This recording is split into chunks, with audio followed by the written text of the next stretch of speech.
1995 से 30 साल पहले से कहते आ रहे हैं इस बात को। ईरान ने कभी भी हमला नहीं करा है। इजराइल ने लगातार उसके जितने भी पड़ोसी देश हैं सबके ऊपर हमले करे हैं।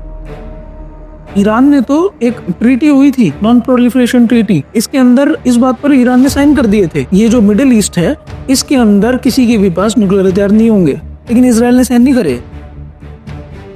ये देशों में घुसने का काम इजराइल का और अमेरिका का। इराक में 2003 में अमेरिका घुसा था, 2 लाख से ज्यादा लोग मार दिए। तो न्यूक्लियर हथियार तो पाकिस्तान के पास भी है। अमेरिका पाकिस्तान को क्यों नहीं मना करता? तो दुनिया की सारी समस्याओं की जड़ है ये अमेरिका और इजराइल। बैटल ऑफ आर्मगेडोन लाने के लिए इनको इजराइल की जरूरत है और वर्ल्ड वॉर 3 शुरुआत करवाने की जो एक टूल है, जो एक माध्यम है, वो है इजराइल।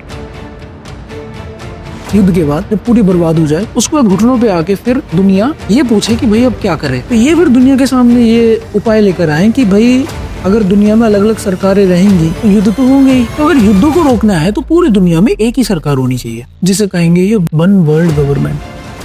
हमारे देश में जो जितने भी लोग इजराइल का समर्थन करते हैं, ईरान का समर्थन करते हैं, दोनों ही गलत है।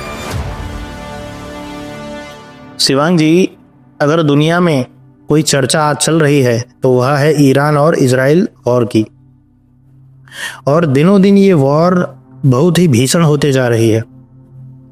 तो ये कब तक लड़ाई चलेगी, क्या अंत है इसका?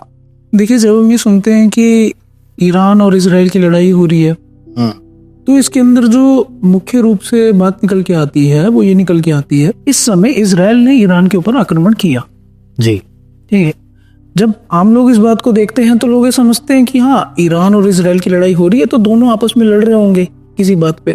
लेकिन जब ध्यान से देखते हैं तो इजराइल ने पहले आक्रमण किया ईरान के ऊपर, उसके 14 वैज्ञानिक मार दिए, उसके टॉप कमांडर मार दिए। तो क्या एक देश दूसरे फिर ईरान उसके ऊपर आक्रमण नहीं करेगा कि इजराइल के ऊपर? और क्या क्या के मारे इजराइल ने, क्या क्या की मिसाइल मारी कि तुम अपने देश में न्यूक्लियर हथियार बनाने वाले हो, वो देखते ही पहले ही उसके ऊपर आक्रमण कर दिया। और खुद इजराइल के पास न्यूक्लियर हथियार हैं। इतने साल से इजराइल और अमेरिका ईरान को यही कहते आ रहे हैं कि न्यूक्लियर हथियार मत बनाओ तुम, लेकिन एक खुद इन दोनों के पास न्यूक्लियर हथियार हैं। ठीक है, ये कहते हैं कि ईरान से पूरी दुनिया को खतरा हो जाएगा, इसीलिए हम चाहते हैं कि इसके पास न्यूक्लियर हथियार ना आए। अमेरिका और इजराइल से दुनिया को खतरा नहीं होगा न्यूक्लियर हथियार होने से। तो इस समय इजराइल ने हमला किया ईरान के ऊपर। ईरान ने कभी भी हमला नहीं करा है इजराइल के ऊपर पहले। तो इसमें इजराइल गलत क्या कर रहा है? ईरान एक अस्थिर देश है, और ऐसे अस्थिर देश के पास अगर परमाणु हथियार आ जाए तो ये पूरी दुनिया के लिए और पूरी मानवता के लिए खतरा है।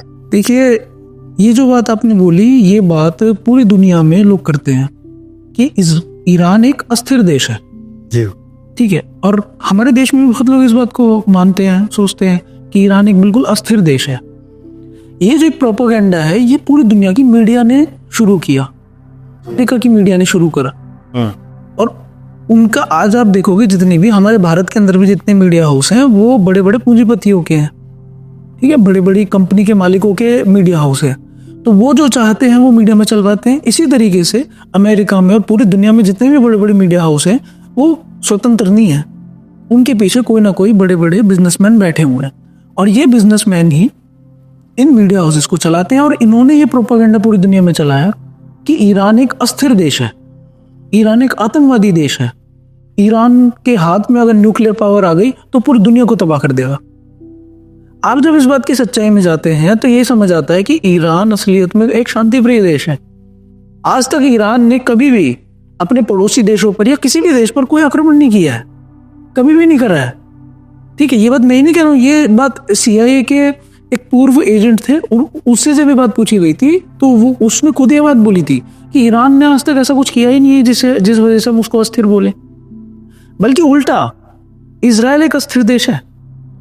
इजराइल ने लगातार उसके जितने भी पड़ोसी देश हैं सबके ऊपर हमले करे हैं। ईरान ने आज तक हमला नहीं करा है, चाहे वो लीबिया हो, चाहे वो लेबनान हो, चाहे वो इजिप्ट हो, सबके ऊपर इजराइल ने हमले करे। इजराइल गाजा में हमले कर रहा है, ये बात सब जानते हैं। गाजा में उसने लाखों लोग मार दिए, बेरहमी से मार रहा है, ये बात सब जानते हैं। इसराइल अपने पड़ोसी देश सीरिया पर हमला कर चुका है। अभी 2024 तक इसराइल सीरिया के अंदर 300 जगहों पर हमले कर चुका है। तो उसके ऊपर उसने हमला किया। फिर दूसरे देश पे आ जाते हैं, इसराइल का दूसरा पड़ोसी देश लेबनान, उसके अंदर उसने 1982 में हमले करे थे, दबादब बम मारे थे। फिर तीसरे देश पे आ जाओ, इजिप्ट के अंदर 1967 में इसराइल ने मिस्र की वायुसेना पर अचानक हमला कर दिया था, और फिर जॉर्डन पर भी बमबारी करी थी।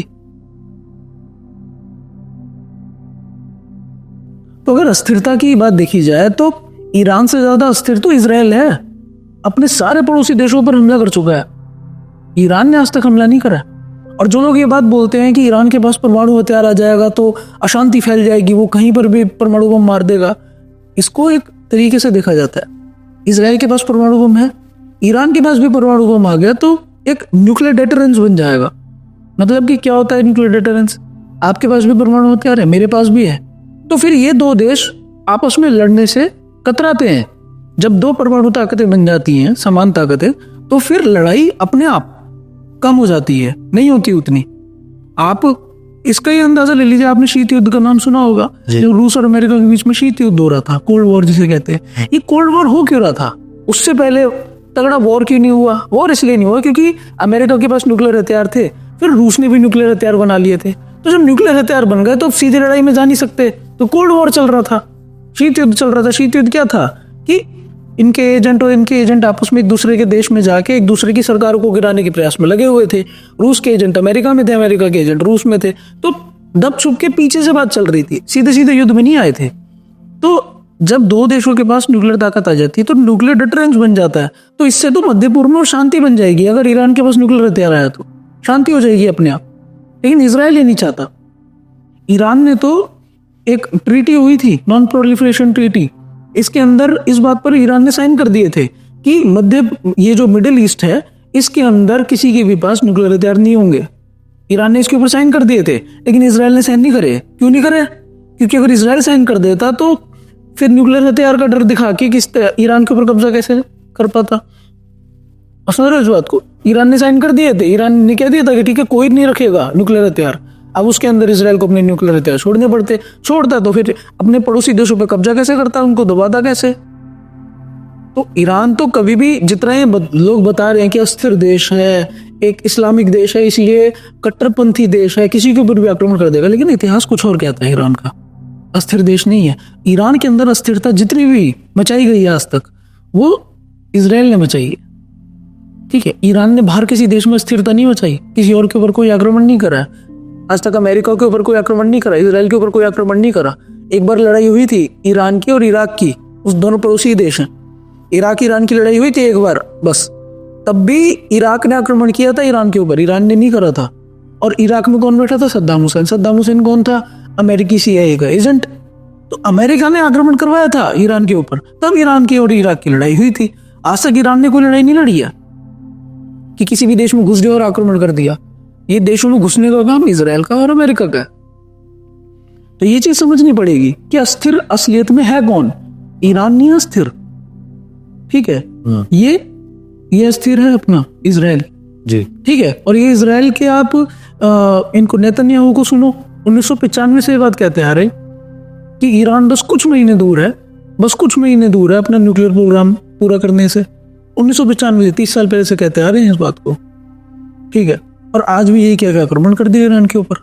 It would take Iran about 12 months to enrich enough nuclear material for a single nuclear weapon. United States Secretary of State Antony Blinken is warning that Iran is potentially just months away or less from nuclear breakpoint. Iran is 2 months away from a nuclear weapon, and it's a victory to get them 1 year away?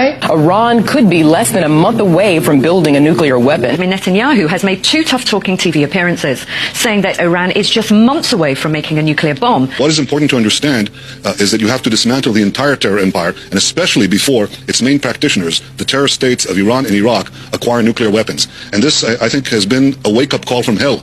It is telling us, you have the power now to act. तो इनको असलियत में बात nuclear वो बात नहीं है कि ईरान कुछ वो हो जाएगा ताकतवर। इनको दिक्कत ये है, इनको ईरान में घुसना है, इनको अपना पूरा मध्य पूर्व में अपना कब्जा चाहिए, इसराइल को और अमेरिका को। तो मध्य पूर्व में इस समय इसने अपने सारे पड़ोसी देशों को तो बम मार मार के शांत कर दिया, सीरिया को, इजिप्ट को। अब बचा है कि ईरान ताकतवर देश, तो उसको भी दबाना है और वो दबने से मना कर रहा है। सीधी सारी बात, इस सारी लड़ाई की जो जड़ है वो ये है।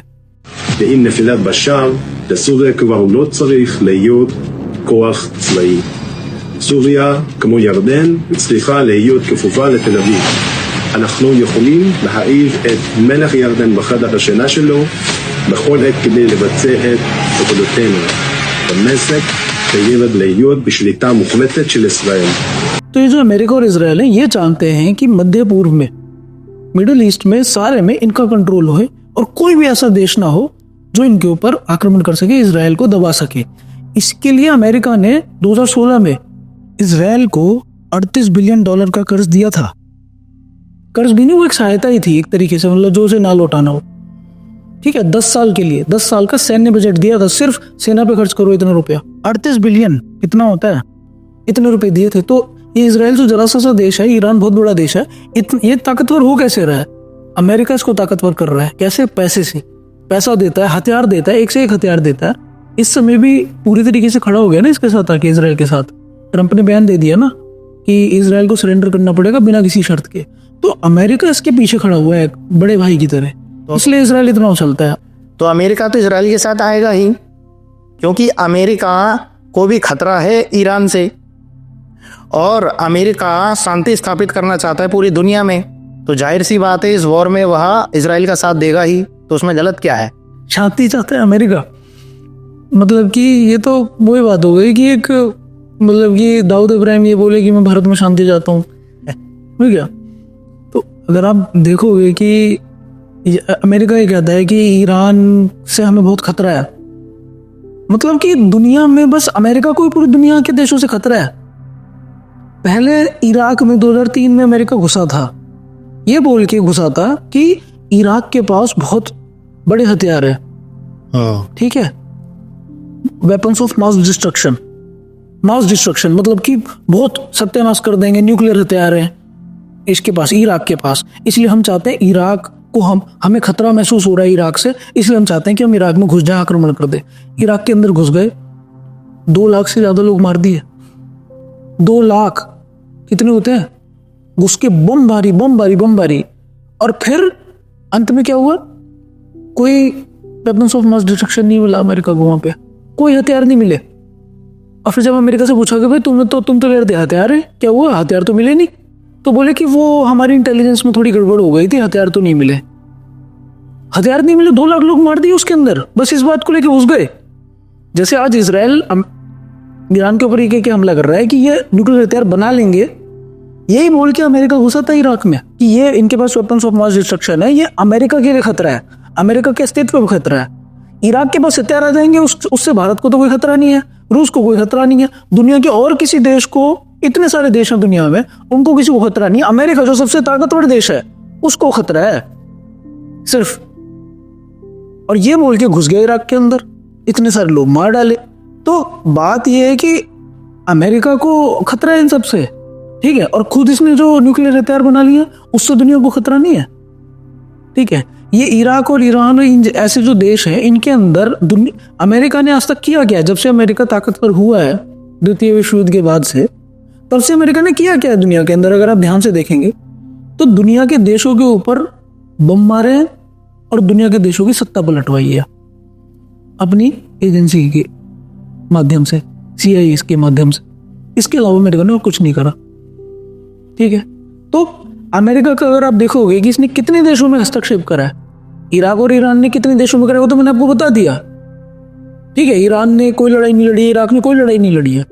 इस तरीके से जितनी भी लड़ाइयाँ हुई हैं इराक के माध्यम से, ईरान में भी इराक के माध्यम से जितनी भी लड़ाइयाँ हुई हैं वो इनके बिठाए गए एजेंटों के माध्यम से हुई है। सद्दाम हुसैन ने अपना एजेंट बिठाया था, उसके रहते हुए जो आसपास के देशों से लड़ाई हुई इराक की, कुवैत से एक बार हुई थी, वो अमेरिका के हिसाब से ही हुई थी।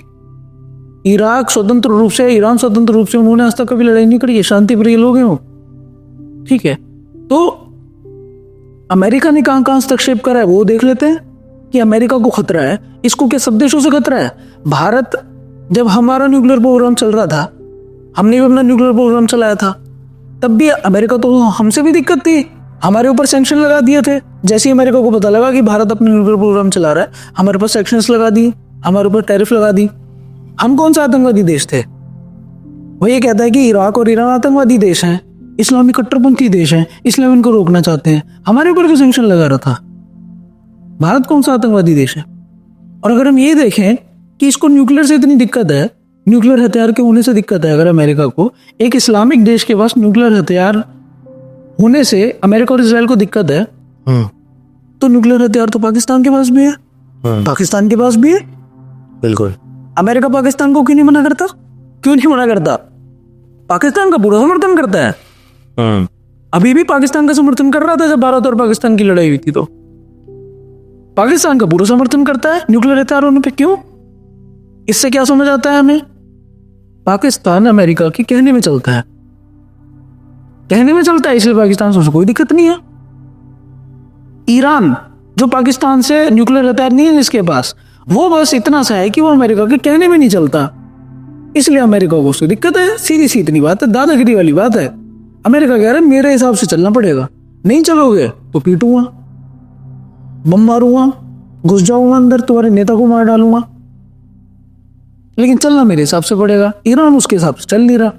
सारी बात इस बात पे आती है, ठीक है। अब ये आपको मैं बता देता हूँ, आप कह रहे हो अमेरिका दुनिया में शांति स्थापित करना चाहता है, ठीक है। आपने कहा, दो बातें बोली आपने। एक तो ये बोली कि अमेरिका को खतरा है ईरान से या इराक से, इसलिए वो इसके अंदर घुसता है, तो वो तो बात मैंने आपको बता दी, खतरा किसको किससे। आपने एक चीज और बोली कि अमेरिका तो दुनिया में शांति चाहता है। सही मायने में आपको मैं बताऊं, आज जो पूरी दुनिया के अंदर अशांति है, आज जो भी अशांति है, चाहे वो ईरान के अंदर दिक्कत हो, चाहे वो भारत पाकिस्तान की दिक्कत हो, चाहे वो रूस यूक्रेन की दिक्कत हो, चाहे वो लैटिन अमेरिकी देशों में जो इनके अंदर जो हाइपर इन्फ्लेशन आ जाती है, महंगाई आ जाती है, सरकारें पलट रही हैं, ये दुनिया में, चाहे बांग्लादेश की दिक्कत हो, दुनिया में हर दिक्कत की आप मूल में जाओगे तो आपको अमेरिका मिलेगा। बांग्लादेश के अंदर तख्ता पलट करवाया अमेरिका ने, अभी शेख हसीना की सरकार गिरवा दी। हमारे देश के बगल वाले देश में घुस रहा है। रूस और यूक्रेन का जो युद्ध हो रहा है, उसमें यूक्रेन को भड़काने वाला है कौन? अमेरिका और नाटो ने मिलके यूक्रेन को ये तो भड़काया कि तू लड़, हम देख लेंगे, तो उसकी वहां उससे झगड़ा हो रहा है। लैटिन अमेरिकी देश है जिनके अंदर हमेशा आर्थिक तंगी से उनकी सरकारों के बीच में युद्ध होता रहता है, सिविल वॉर होता रहता है हमेशा। वहां पे किसका हाथ है? अमेरिका घुसा हुआ है वहां पे, CIA पूरी तरीके से घुस रखी है। दुनिया की हर दिक्कत के पीछे अमेरिका का हाथ है। और अमेरिका ने आज तक कितने देशों में बम मारे हैं? ये बोलते हैं हम शांति प्रिय देश, हम दुनिया में शांति चाहते हैं। इनका मैं आपको पूरी लिस्ट बताऊं कितने देशों में इन्होंने बम मारे हैं।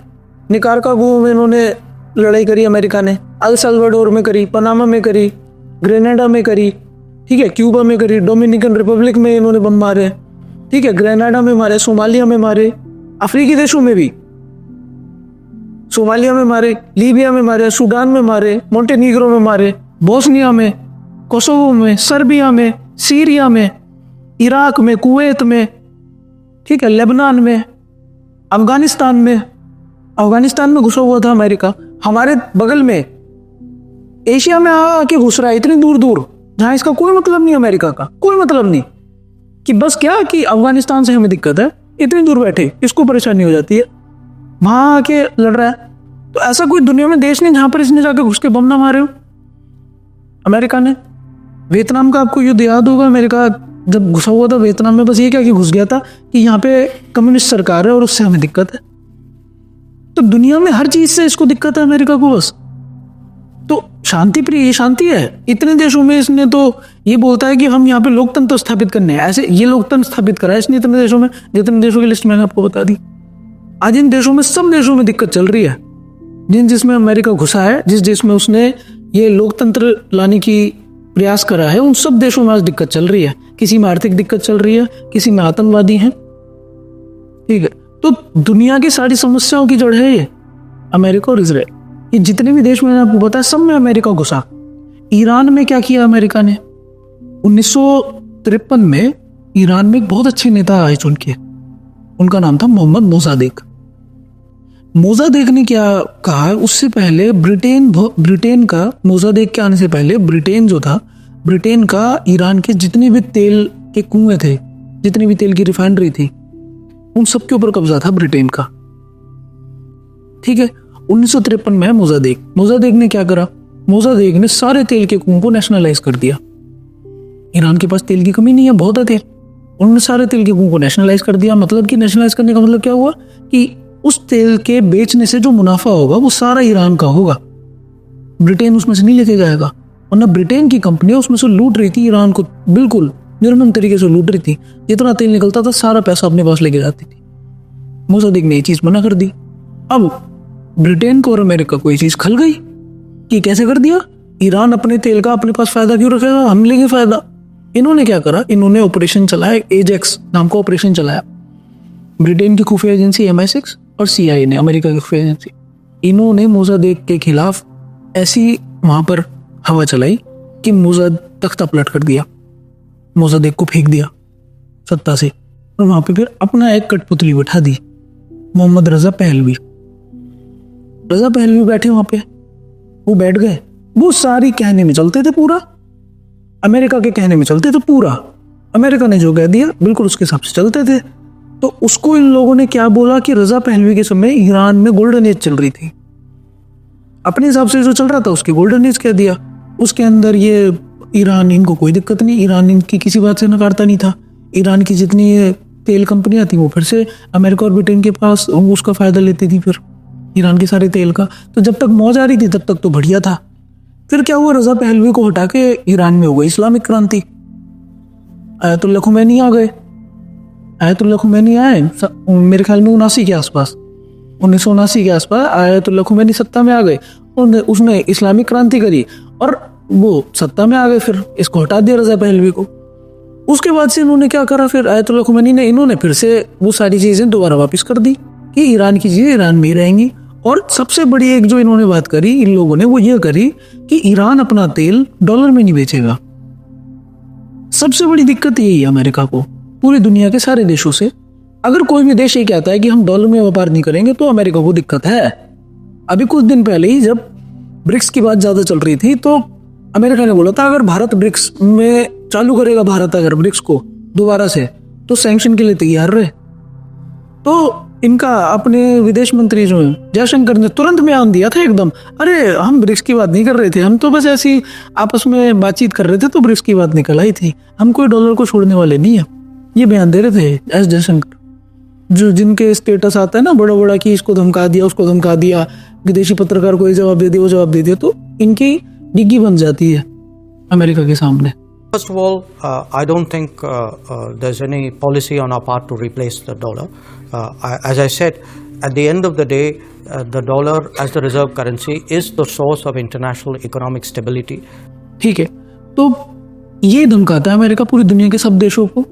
उसको हर उस देश से दिक्कत है जो ये कहेगा कि डॉलर में व्यापार नहीं करूंगा, मैं अपना तेल डॉलर में नहीं बेचूंगा। ईरान से अमेरिका को सबसे बड़ी यही दिक्कत है। ईरान ये कहता है मैं अपना तेल डॉलर में नहीं बेचूंगा। ईरान ये कहता है कि मेरा तुम तेल भले ही बार्टर में ले लो, मतलब कि तुम अनाज दे दो तो मैं तेल दे दूंगा, ठीक है। या भारत से भी कहता है ईरान, बहुत बार कहता है, लेकिन भारत अमेरिका के दबाव में ईरान से नहीं ले पाता तेल। ईरान कहता है रुपए में भी ले लो तेल, चाहे तुम अनाज दे के चावल दे के ले लो, लेकिन डॉलर में मत दो, ठीक है। अमेरिका कहता है डॉलर में दूंगा। क्यों? क्योंकि अमेरिका को अपनी हेकड़ी दिखानी है पूरी दुनिया में, अमेरिका को अपना डॉलर चलाना है पूरी दुनिया में। डॉलर मजबूत रहेगा तो अमेरिका मजबूत रहेगा, और डॉलर में अगर आप व्यापार नहीं करोगे तो बम मारूंगा, घुस जाऊंगा देश में, सब कुछ करूंगा। सारी दिक्कत ये है अमेरिका को ईरान से। तो यही करके उसके अब जब से आयतुल्लाह खुमैनी आया तब से फिर अमेरिका को ये दिक्कत हुई, वो मना कर रहा है। तो तब से ये लोग फिर ये नेतन्याहू इजराइल का यही बोल रहा है कि ईरान बस अभी ये कर देगा, मेरे ऊपर आक्रमण कर देगा, पूरी दुनिया को सर्वनाश कर देगा ईरान, इसलिए हमें इसको मारना है। Iran will be capable of producing alone, without importing anything, nuclear bombs within 3 to 5 years. The deadline for attaining this goal is getting extremely close. Iran and Libya are racing to develop nuclear weapons. Iran is gearing up to produce 25 bombs, atomic bombs a year, 250 bombs in a decade. By next spring, at most, by next summer, at current enrichment rates, they will have finished. Iran is so dangerous. Weeks away from having the fissile material for an entire arsenal of nuclear bombs. Iran to produce an arsenal of nuclear weapons. They have the wherewithal, the stored up, preserved knowledge to make a bomb very quickly if they wanted to do it.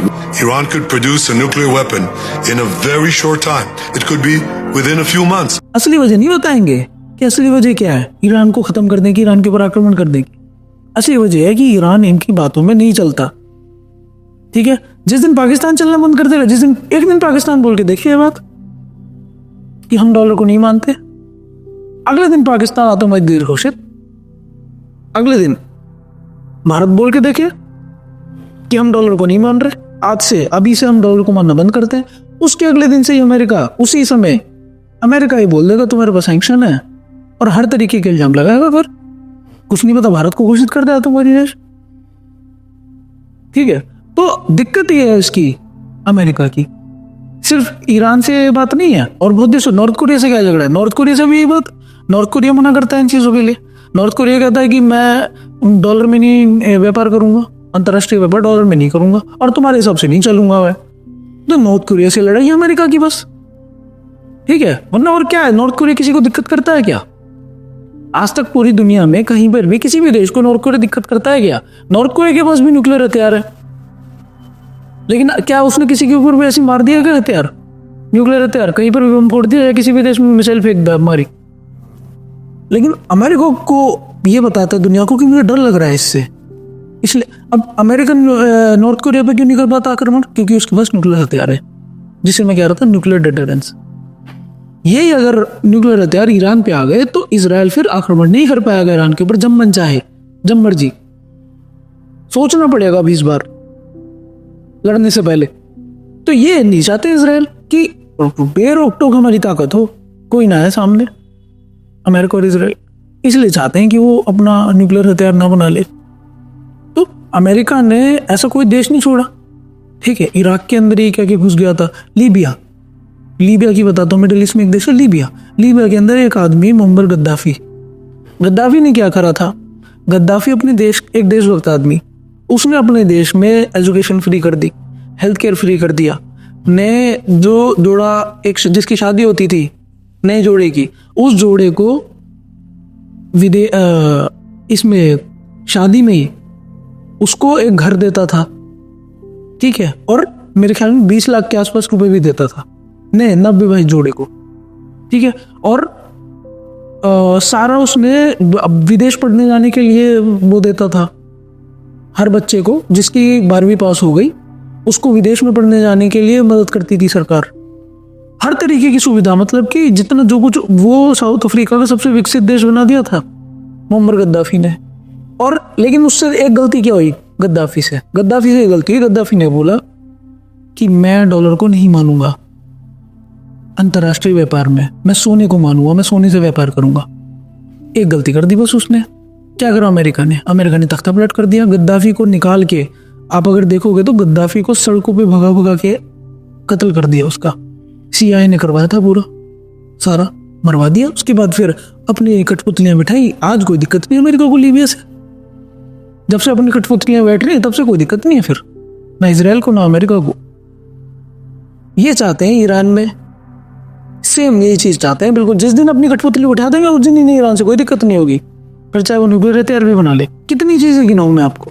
America Afghanistan में घुसा हुआ था, ठीक है, अफगानिस्तान में घुसा रहा कितने साल तक, सिर्फ ये कह के कि यहाँ पे आतंकवादी हैं, और करता क्या था वहां घुस के।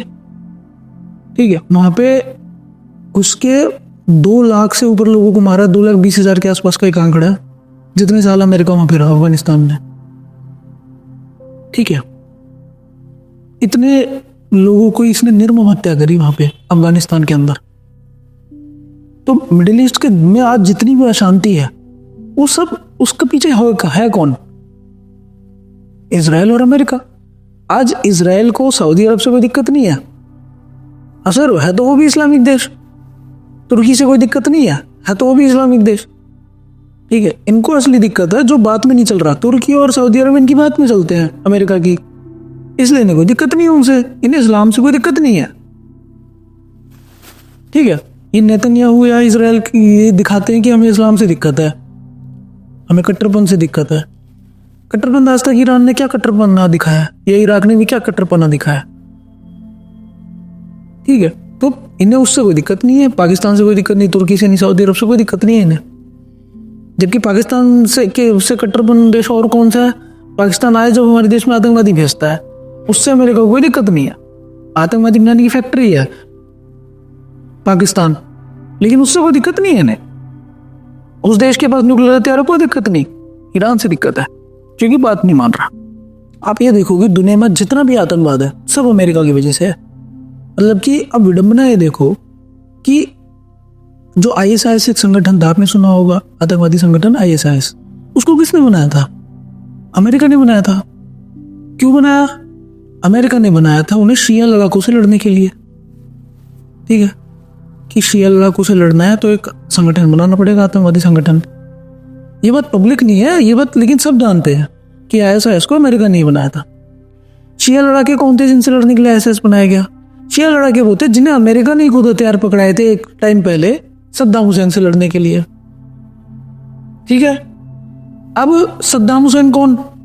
सद्दाम हुसैन वो आदमी जिसे एक टाइम पर CIA, अमेरिका की CIA ने इराक में खड़ा किया था ईरान से लड़ने के लिए। आप समझ रहे हो? एक आतंकवादी को खड़ा करने के लिए दूसरा आतंकवादी संगठन का बनाना, ये अमेरिका का काम है। जो बात ना माने उसे हटा दो। हाँ, और एक आतंकवादी संगठन बना दिया, फिर जब वो इनके हिसाब से नहीं चलता तो उसको रोकने के लिए दूसरा आतंकवादी संगठन बनाते हैं। आज जो पूरी दुनिया में सारी जहां पर भी आपको दिक्कत दिखाई दे रही है ना, वो इन्हीं लोगों की वजह से है बस। एक तो ये जो इजराइल के अंदर ये जो कुछ चुनिंदा यहूदी हैं, इनकी वजह से, मैं सब यहूदियों की बात नहीं कर रहा हूँ, इजराइल में रहने वाले, लेकिन कुछ चुनिंदा, ये जो दुनिया पे आज शासन करने वाले 13 परिवार हैं। ठीक है, 13 यहूदी परिवार, जिसके अंदर रॉथशिल्ड आते हैं, रॉकफेलर आते हैं, जिनका आज पूरी दुनिया में बैंकिंग सिस्टम चल रहा है। ये है असली दिक्कत आज पूरी दुनिया की। इन लोगों ने ही ये सारी लड़ाई खड़ी करवाई है। ये जो यहूदी हैं, ये कुछ यहूदी, इनकी दिक्कत है, और ये अंग्रेजों की। ठीक है, ये जो अंग्रेज हैं, इन्होंने ही अमेरिका के अंदर अपना शासन करा। अमेरिका के अंदर पहले दूसरे लोग रहा करते थे, नेटिव अमेरिकन रहते थे, वहाँ के मूल निवासी रहते थे। ये अंग्रेज वहाँ पे गए और वहाँ के पूरे मूल निवासियों को उनको मार दिया और वहाँ पे रहने लग गए। तो अमेरिका भी जो कौन है? अंग्रेज है, वही अंग्रेज जिन्होंने भारत के ऊपर राज करा, पूरी दुनिया के ऊपर शोषण करा। तो ये जो अंग्रेज हैं और ये जो कुछ यहूदी परिवार हैं पूरी दुनिया के अंदर, इन्होंने पूरी दुनिया के अंदर आज सर्वनाश मचा रखा है। ये चाहे इजराइल को बनाने के ऊपर भी इनका पूरा हाथ था। जब इजराइल कब बना, कैसे? 1917 के अंदर बेल्फर डिक्लेरेशन हुआ। वो क्या था बेल्फर डिक्लेरेशन? बेल्फर डिक्लेरेशन के अंदर ये था कि अंग्रेजों ने रॉथशिल्ड को एक पत्र लिखा। पत्र ये लिखा कि हम आपका देश बनाने में आपकी पूरी मदद करेंगे। रॉथशिल्ड और ये लोग, इनका ये था कि हमें इजराइल चाहिए, जहाँ पर फिलिस्तीन है वो ज़मीन हमें चाहिए। तो उस समय अंग्रेज़ों ने ये वचन दिया कि हम तुम्हें दे देंगे। तो जैसे द्वितीय विश्व युद्ध खत्म हुआ, उसके बाद 47 के अंदर ही, तुरंत 1947 के अंदर दुनिया भर से यहूदियों को जहाज़ों में भर भर के इजराइल लाने लग गए लोग। फिलिस्तीनी लोग रहते थे वहाँ पे पहले से, लेकिन ये लोग पूरी दुनिया से जहाज़ों में भर भर के, जहाँ पर भी यहूदी लोग रह रहे थे उनको भर भर के वहाँ पर लेके आया और वहाँ पे बसा दिया, और उनको पीट पीट के, फिर फिलिस्तीनी लोगों को पीट पीट के भगा दिया। तो आज जो गाजा में और वेस्ट बैंक में जो थोड़े बहुत फिलिस्तीनी लोग रहते हैं, वो उन्हें वहाँ समेट दिया मार मार के, और उनके घरों पर कब्जा कर लिया और रहने लग गए यहाँ पे। तो यहाँ से ये शुरुआत हुई इन यहूदियों के द्वारा। तो इसमें यहूदी की बात कहाँ से आ गई? यहूदियों का इस मैटर से क्या लेना देना है? मुद्दे से ऐसे लेना देना है कि मैंने अभी बताया ना आपको कि यहूदी ही इस पूरी समस्या की जड़ के पीछे हैं। ये जो रॉथशिल्ड परिवार है, अच्छा, ठीक है, जिनको पत्र लिखा ब्रिटेन ने कि डियर लॉर्ड रॉथशिल्ड करके, पूरा पत्र वो है सबके सामने, तो इनको लिखा है पत्र। अब ये लोग जो है रॉथशिल्ड, रॉकफेलर, ये जो कुछ यहूदी परिवार हैं पूरी दुनिया के अंदर, इनके हाथ में पूरी दुनिया की ताकत है। कैसे है? इनके हाथ में है पूरी दुनिया की अर्थव्यवस्था, और जिसके हाथ में अर्थव्यवस्था होती है उसके हाथ में सारी ताकत आ जाती है। अर्थव्यवस्था कैसे है इनके हाथ में? इनके हाथ में आ गया दुनिया का बैंकिंग सिस्टम। एक समय पे इनके हाथ में पूरी दुनिया का बैंकिंग सिस्टम आ गया। क्या हुआ? ये पहले सोनार थे, तो सोनारी से इन्होंने धीरे धीरे ब्याज का सिस्टम चालू करके अपने हाथ में सारा सोना कर लिया। जब इनके हाथ में सारा सोना आ गया तो फिर इन्होंने बैंकों पे ऊपर कब्जा करा। तो जो आज बैंक ऑफ इंग्लैंड है, इंग्लैंड के अंदर, अमेरिका का जो फेडरल रिजर्व बैंक है, वो इन लोगों के द्वारा ही बनाए गए बैंक हैं, वो इन्हीं के बैंक हैं। ये जितना चाहते हैं उसमें उतना पैसा बनाते हैं और उस देश को उतना ताकतवर कर देते हैं। इनके हाथ में पैसा बनाना, इनके एक हस्ताक्षर से उतना पैसा बन जाता है जितना ये चाहते हैं। दुनिया के लोगों को इस बात का भ्रम है कि पैसा उतना बनता है जितना किसी देश के पास सोना है, संसाधन है। ये सब बेकार की बात है। पैसा इनके हाथ में, ये जितना चाहते हैं हस्ताक्षर करके बना देते हैं। इसीलिए आप देखेंगे कि अमेरिका दुनिया का सबसे ताकतवर देश इसलिए बन गया क्योंकि रॉथशील्ड चाहते थे कि अमेरिका ताकतवर बन जाए। तो ये गोल्ड स्टैंडर्ड जो है ये फेक प्रणाली है। ये गोल्ड स्टैंडर्ड पहले था, खत्म हो गया, लेकिन फिर 1933 में गोल्ड स्टैंडर्ड, 1935 में गोल्ड स्टैंडर्ड खत्म हो गया पूरी दुनिया के अंदर से। अब सोने के आधार पर पैसा नहीं बनता, भारत के अंदर भी नहीं बनता, अमेरिका के अंदर भी नहीं बनता, कहीं नहीं बनता सोने के आधार पर। अब पैसा बनता है जितना बैंक चाहते हैं, और बैंक किसके पास है? बैंक है इन बैंकर्स के पास, यानी कि इन यहूदी परिवारों के पास। इनके पास पूरी दुनिया की ताकत आ गई है। ये जो चाहते हैं दुनिया के अंदर वो होता है। ये युद्ध चाहेंगे तो युद्ध होता है। ये चाहेंगे कि रूस और यूक्रेन लड़े तो रूस और यूक्रेन लड़ेंगे, क्योंकि इन्होंने नेटो बनाया, इन्होंने यूएन बनाया, इन्होंने वर्ल्ड बैंक बनाया है, इन्हीं लोगों ने IMF बनाया, पूरी दुनिया को कर्जे में डुबो दिया। वर्ल्ड बैंक और IMF के द्वारा पूरी दुनिया को कर्जा दिलवाया। आज सारी दुनिया के सारे देश, लगभग सारे देश इनके कर्जे में हैं। जब ये सवाल उठता है कि अगर सारे देश कर्जे में तो कर्जा है किसका? लोग सोचते हैं कि एक देश का दूसरे देश के ऊपर कर्जा है, लेकिन जब सभी के ऊपर कर्जा है तो कोई एक देश तो होता है जिसके ऊपर नहीं होता कर्जा, सबके ऊपर कर्जा है। इसका मतलब कर्जा किसका है? कर्जा इन लोगों का है, इन बैंकर्स का है। इन्होंने जितना मर्जी चाहे उतना कर्जा बना के लोगों को बांटा है। ठीक है, तो अमेरिका को ताकतवर इन्होंने बनाया पैसे से संसाधन जुटा लिए, लोगों को काम पे लगा दिया, अमेरिका ताकतवर बन गया, हथियार बना लिए एक से। हमारा सारा दिमाग अमेरिका के पास चले जाता है भारत का। हमारे होनहार जितने भी बच्चे हैं IIT में पढ़ने वाले, वो ज्यादातर फिर बाहर नौकरी करने की सोचते हैं क्योंकि वहां ज्यादा पैसा मिलता है। अगर भारत सरकार अपना खुद का पैसा बनाती तो हमारा भी देश समृद्ध होता, अमेरिका से ज्यादा समृद्ध होता आज। लेकिन इन लोगों ने, यहूदियों ने एक समय पे दुनिया के ऊपर और दुनिया की अर्थव्यवस्था के ऊपर कब्जा कर दिया। और आज के समय में ये लोग चाहते हैं कि हमारा कब्जा ये मिडिल ईस्ट के माध्यम से, इस इजराइल के और इसके माध्यम से ये चाहते हैं कि पूरी दुनिया पे भी इनका कब्जा हो जाए। तो ये रॉथशील्ड और यहूदी ऐसा कर क्यों रहे हैं? क्या फायदा क्या है उन्हें? ये सब करके मिल क्या जाएगा?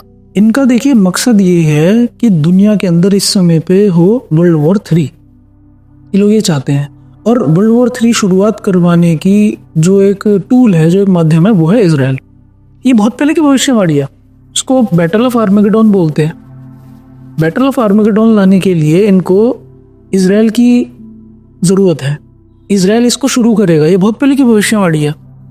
ठीक है, हम लोग इस बात को काफी पहले से जानते हैं। मैंने शायद वीडियोस में बात बोली ना हो, लेकिन ये बात पहले से पता थी हमें कि इजराइल से ही तृतीय विश्व युद्ध शुरू होगा। इजराइल आक्रमण करेगा आसपास के देशों में, अमेरिका उसके साथ आएगा। जब अमेरिका साथ में आएगा तो इधर से ईरान के साथ दूसरे देश भी मिल जाएंगे, हो सकता है रूस या चीन मिले। तो तृतीय विश्व युद्ध शुरू कराने की इनकी एक मंशा है।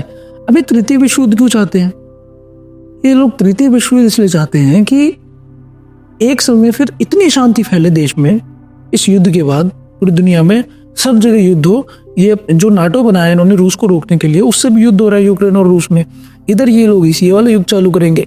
ये जो पूरी दुनिया में अस्थिरता फैलाना चाहते हैं इस युद्ध के माध्यम से, अस्थिरता फैलेगी। ये लोग ये चाहते हैं कि फिर पूरी दुनिया घुटनों पे आ जाए युद्ध के बाद, जब पूरी बर्बाद हो जाए उसके बाद घुटनों पे आके फिर दुनिया ये पूछे कि भाई अब क्या करें।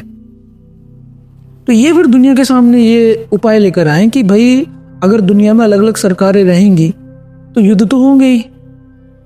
इस देश की सरकार अलग है, इस देश की सरकार अलग है, वो अलग सोचते हैं, ये अलग सोचते हैं, तो युद्ध तो होंगे ही। तो अगर युद्धों को रोकना है तो पूरी दुनिया में एक ही सरकार होनी चाहिए, जिसे कहेंगे ये वन वर्ल्ड गवर्नमेंट। कंट्रोल करना आसान हो जाए। हाँ, पूरी दुनिया पे कंट्रोल करना आसान हो जाए, जिसकी शुरुआतें बहुत पहले कर चुके हैं। वन वर्ल्ड गवर्नमेंट की शुरुआतें काफी पहले कर चुके हैं। कैसे धीरे धीरे बना रहे हैं संस्थाएं। जैसे यूएन बनाया। यूएन क्या है? पूरी दुनिया में झगड़ा सुलटाने के लिए बना दी ना, वो झगड़ा सुलटा पाती है। वो एक संस्थान है जो पीछे से काम करती है, देशों को धमकाती है। ठीक है, तो यूएन क्यों बनाई इन्होंने कि हम झगड़ा सुलटाएंगे। झगड़ा सुलटाने की आड़ में वो क्या है कि वो नियम कायदे कानून बताए देशों को कि तुम ये करो, तुम ये करो, तुम ये करो। वो क्या है? एक तरीके से सरकारों के ऊपर बैठी एक सरकार है।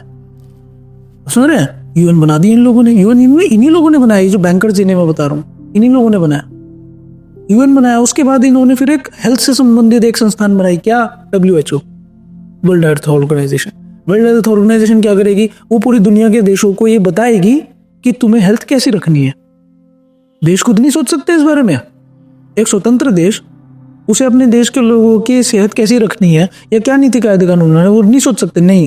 लेकिन इन्होंने एक संस्थान बनाई है। अभी कुछ दिन पहले ही भारत सरकार ने WHO की ट्रीटी हुई है वोपा करके, WHOPA, इसके ऊपर साइन कर दिया है। ये क्या है? इसके ऊपर 124 देशों ने साइन कर दिया है। इस ट्रीटी में क्या है? इसमें यह है कि WHO जब आगे कोविड की तरह कोई भी पैंडेमिक आएगा दुनिया में, अभी जैसे पैंडेमिक आया था, ऐसा कोई भी पैंडेमिक आएगा तो उसके अंदर WHO ये बताएगा कि देशों को क्या करना है। इस बात की ट्रीटी पर भारत ने साइन करा है और 124 देशों ने साइन करा है। इसके ऊपर अमेरिका और इजराइल ने साइन नहीं करा। आप समझ रहे हैं? तो WHO जैसा संस्थान इन्होंने बनाया। अभी जब कोरोना आया था तब WHO बता रहा था ना, मास्क पहनो, ये करो, वो करो। मतलब देश अपने स्वतंत्र निर्णय नहीं ले सकते, एक अंतर्राष्ट्रीय संस्थान बताएगा कि आपको अपने देश में क्या करना है, क्या नहीं करना। तो इनका लेके इस देश दुनिया को इसी तरफ जाना है कि एक यूएन जैसी संस्थान बना दी, WHO बना दिया, वर्ल्ड बैंक बना दिया। दुनिया को किसी को लोन चाहिए, हम देंगे। IMF बना दिया, हम देंगे लोन। ठीक है। तो दुनिया की एक आर्मी बनाना चाहते हैं लोग। आर्मी कैसे? नाटो, उसका उदाहरण एक नाटो है। जैसे नाटो बनाया, सब देश मिलके एक आर्मी बनाएंगे। वो एक आर्मी किसी पे भी आक्रमण करेगी तो सब उस पर आक्रमण करेंगे। इस तरीके की एक आर्मी बना दी। तो और दुनिया में एक करेंसी चलेगी, डॉलर। जैसे डॉलर की इन्होंने धाक वो बनवाई है जबरदस्ती देशों को पीट पीट के कि डॉलर ही इस्तेमाल करोगे, डॉलर ही करोगे, नहीं करोगे तो मारूंगा, तख्ता पलट कर दूंगा, देश में घुस जाऊंगा, लेकिन डॉलर इस्तेमाल करोगे। तो एक करेंसी, एक सेना और एक सरकार। अब एक सरकार तभी बन पाएगी जब सारे देश घुटनों पे आके बोलेंगे कि जी अब हमसे युद्ध नहीं होगा, अब आप उपाय बताओ। तो उपाय ये बताएंगे, वन वर्ल्ड गवर्नमेंट। ये चीजों को यहां लेके जाना चाहते हैं। ठीक है। अंत इनका ये है इस बात का। उसमें उसके बीच में कितनी भी लड़ाइयां हो जाए, ईरान की इराक से, ईरान की इजराइल से, किसी से भी लड़ाइयां हो जाए, अंत निर्णय वो तय कर रहे हैं। जो मैंने आपको बता दिया, यहूदी तेरा परिवार जो है, ये लोग तय कर रहे हैं दुनिया का भविष्य। आपने जो कहा वह तो मुझे समझ में आ गया कि ये ऐसा क्यों कर रहे हैं और कौन कर रहे हैं, क्यों कर रहे हैं। लेकिन इस पर हम भारतीयों को क्या करना चाहिए? मैं देख रहा हूं कि हमारे देश में एक बहुत बड़ी संख्या के लोग ईरान का भी समर्थन कर रहे हैं और बहुत बड़ी संख्या में लोग इजराइल का भी समर्थन कर रहे हैं। देखिए, हमारे देश में जो लोग, जितने भी लोग इजराइल का समर्थन करते हैं, ईरान का समर्थन करते हैं, दोनों ही गलत है। बताता हूं मैं कैसे। जो अधिकतर लोग ईरान का समर्थन करते हैं, ज्यादातर मुस्लिम लोग हैं हमारे देश के, वो ईरान का समर्थन करने का उनका आधार क्या है कि ईरान एक इस्लामिक देश है, इसलिए हम उसका समर्थन कर रहे हैं। जबकि उनके समर्थन का आधार कोई ये थोड़ी ना होना चाहिए कि कोई इस्लामिक देश है, उसके ऊपर कोई अत्याचार कर रहा है तो ही हम समर्थन करेंगे। अगर ईरान एक इस्लामिक देश ना होता तो समर्थन ना करते। अगर ईरान एक हिंदू देश होता या क्रिश्चियन देश होता और उसके ऊपर अमेरिका मार रहा होता उसे, तब क्या समर्थन नहीं करते ईरान का? तो हमारे देश में जितने भी जो मुसलमान भाई हैं हमारे, वो अगर ईरान का समर्थन सिर्फ इस बात पे करते हैं, या गाजा के अंदर जो बम गिरे जा रहे हैं वो सिर्फ उसका इस बात पे समर्थन करते हैं कि वो मुसलमान है इसलिए हम उनका समर्थन करते हैं, तो ये गलत समर्थन है। मानवता के आधार पर समर्थन करना चाहिए ना। बहुत सारे मैंने इसके ऊपर एक वीडियो भी बनाई थी। जब बांग्लादेश के अंदर हिंदुओं को भगाया जा रहा था, जो इजराइल गाजा के अंदर कर रहा है वही बांग्लादेश में हिंदुओं के साथ हुआ, तब कोई नहीं बोला। इसका मतलब आपका आधार मानवता नहीं है, आपका आधार सिर्फ है ये है कि वो इस्लामिक है, वो मुसलमान है, वो लोग। मुझे तो ये क्या, ये किस बात का आपका आधार है? ये गलत आधार है ईरान का साथ देने का। ईरान का साथ देने का आधार हमारा ईरान से संबंध होता है, हो सकता है। ईरान और हमारा हजारों सालों का संबंध है। ईरान के लोग 15 अगस्त 1947 तक ईरान और हमारी सीमा, हमारी बॉर्डर लगती थी, हमारा पड़ोसी देश था। तो उसका और हमारे लोगों के बीच में बहुत अच्छा संबंध रहा हजारों सालों से। उनकी लड़कियां यहाँ पे, उनका शादी की गई हैं हमारे यहाँ पे। वो बहुत प्रेम करने वाले लोग हैं ईरान के लोग और इराक के लोग। बहुत प्रेम करने वाले। आज भी हमारे देश के बहुत सारे ऐसे ट्रैवलर हैं जो जाते हैं ईरान में, घूमते हैं। ईरान में लोग उनसे पैसे नहीं लेते, उनको अपने घर में बुला लेते हैं। मेहमान जो मेहमान नवाजी, जो अतिथि सत्कार हमारे यहाँ भारत में होता है, बिल्कुल वैसा ईरान में होता है। आप दुनिया में किसी भी देश में चले जाओ, ये अंग्रेजों के देशों में चले जाओ, अमेरिका में चले जाओ, ब्रिटेन चले जाओ, कोई नहीं पूछता अतिथि को, कोई इतना प्रेम नहीं करते, कहीं पर भी चले जाओ। लेकिन ये जो हमारा हिस्सा है, ये जो अखंड भारत है, अखंड भारत और ये जो ईरान का हिस्सा है, ये इनका जो स्वभाव है वो कुछ कुछ एक जैसा है, ठीक है। तो उससे हमारा उसका वो संबंध है, हमारे एक तरीके से भाई हैं ईरान के लोग, तो हमारा उसका वो संबंध है, हमारा उसका ये संबंध। अगर ईरान के लोग मुसलमान न होकर हिंदू होते या कुछ भी होते, उनका धर्म कोई भी होता, तो भी हम उनको भाई मानते। हमारा वो संबंध है, हमें अपना उस संबंध के आधार पर ईरान का समर्थन करना चाहिए। और वही बहुत सारे मूर्ख लोग हैं हमारे देश में जो इजराइल का समर्थन करते हैं। क्यों करते हैं? बस इसलिए इजराइल का समर्थन कर रहे हैं कि वो मुसलमानों के ऊपर अत्याचार कर रहा है, मुसलमानों को मार रहा है। बस ये आधार है उनका इजराइल को समर्थन करने का। मूर्ख लोग। कल को अगर इजराइल और अमेरिका भारत के ऊपर आक्रमण कर देंगे, फिर ये क्या करेंगे ये लोग? वो तो ताकत के नशे में चूर है इजराइल और अमेरिका। जब 1971 में जब हमारे यहाँ पे युद्ध चल रहा था पाकिस्तान के साथ, तब अमेरिका ने अपना बैटलशिप भेज दिया था यहाँ पे, जो एयरक्राफ्ट कैरियर होता है वो यहाँ पे हमारे समुद्र में भेज दिया था लड़ने के लिए भारतीय सेना से। तो फिर किस बात का इजराइल का समर्थन कर रहे हो? और इजराइल के लोग जो कट्टर यहूदी है वहां पे, वो तो मूर्ति पूजने वाले लोग, वो तो बिल्कुल भी नहीं मानते। वो तो मानते हैं कि इनको मार देना चाहिए। अब कितने लोगों का देख लो।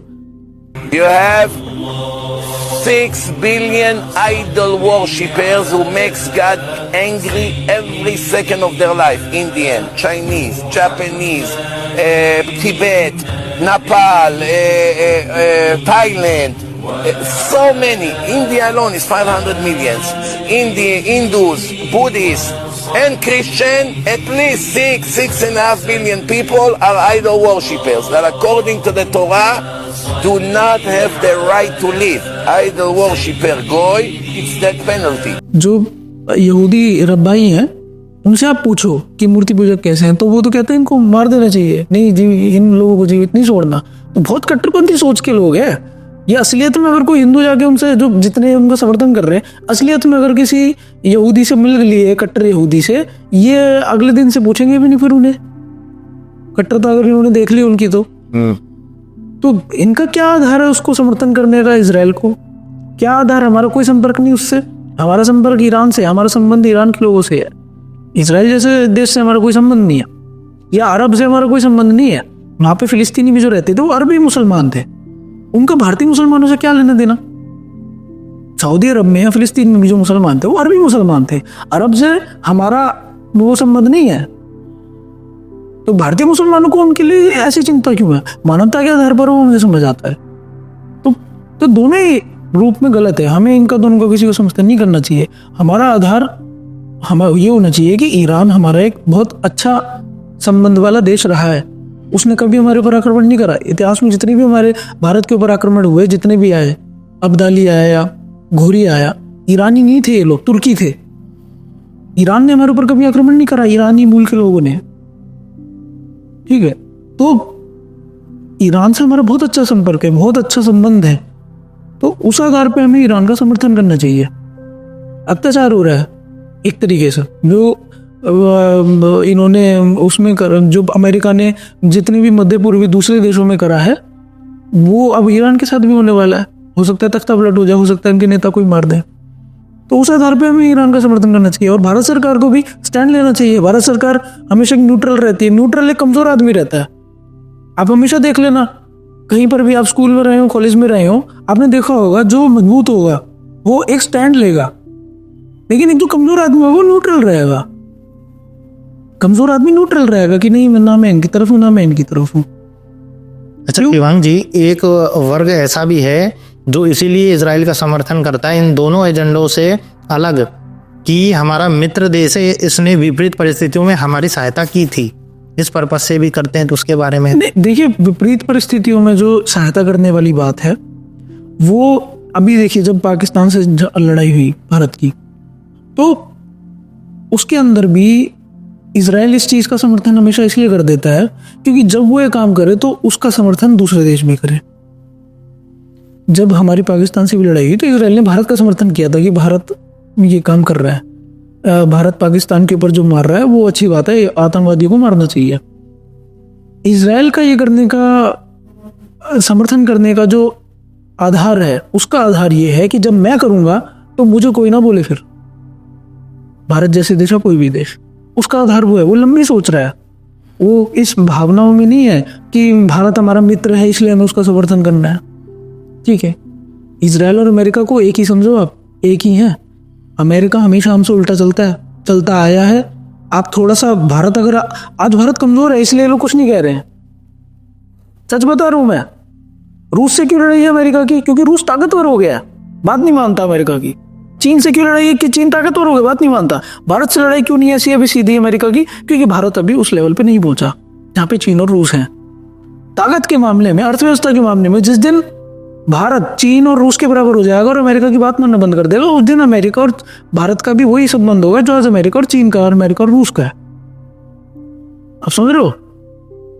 तो असली दिक्कत ये है, भारत अभी उतना ताकतवर हुआ नहीं है। एक अमेरिकन इकोनॉमिस्ट है जेफरी डी सैक्स, उनसे बात हो रही थी तो उनसे भी यही प्रश्न किया था किसी ने कि अमेरिका को रूस से क्यों प्रॉब्लम है या भारत से क्यों प्रॉब्लम नहीं है? तो उसने बोला कि जिस दिन भारत ताकतवर हो जाएगा उस दिन अमेरिका को भारत से भी दिक्कत है। ठीक है, तो बातें ताकतवर होने की, भारत ताकतवर जिस दिन हो गया उस दिन अमेरिका को हमसे भी दिक्कत है। और भारत में ऐसा कोई नेता आगे जो बोले हम डॉलर को नहीं मानते, उस दिन अमेरिका घोषित कर देगा भारत को आतंकवादी देश। तो ये है असली दिक्कत। तो भारत सरकार को स्टैंड लेना चाहिए, अब ईरान का समर्थन करना चाहिए। भले ही युद्ध में ना जाए, हमारा युद्ध नहीं है, लेकिन स्टैंड तो ले दुनिया के लेवल पे। अमेरिका स्टैंड लेता है भाई, सीधा समर्थन में आ गया इसराइल के, एकदम आ गया, बोल दिया कि हम इसराइल के साथ है, बिना कहे साथ रहता है। ठीक है, रूस है, चीन है, बिना उनका समर्थन है, सीधा ईरान को हमारा समर्थन है। ताकत तो नहीं इसलिए ले रहे स्टैंड, एक कमजोर देश उनको स्टैंड नहीं ले रहा। ठीक है, भारत की सरकार जो है ये कमजोर है, दिमाग से कमजोर है। भारत ना असीमित क्षमताओं वाला देश है हमारा देश, भारत के लोग कमजोर नहीं है। जब मैं ये बोल रहा हूँ कि भारत कमजोर है तो मैं भारत के लोगों को, भारत भूमि को कमजोर नहीं कह रहा हूँ, मैं भारत की सरकार को कह रहा हूँ। उसकी दिमाग में कमी है उसकी। भारत में कोई कमी नहीं है हमारे देश में, ना संसाधनों की कमी है, ना दिमाग की कमी है, ना देश के अंदर देशभक्तों की कमी है, किसी चीज की कमी नहीं है। देश की सरकार की बुद्धि में कमी है, वरना भारत बहुत ताकतवर होता। तो इस चीज में सरकार को स्टैंड लेना चाहिए, हमारी सरकार को, और इस चीज के ऊपर चिंतन भी करना चाहिए कि भारत कैसे ताकतवर हो भविष्य में।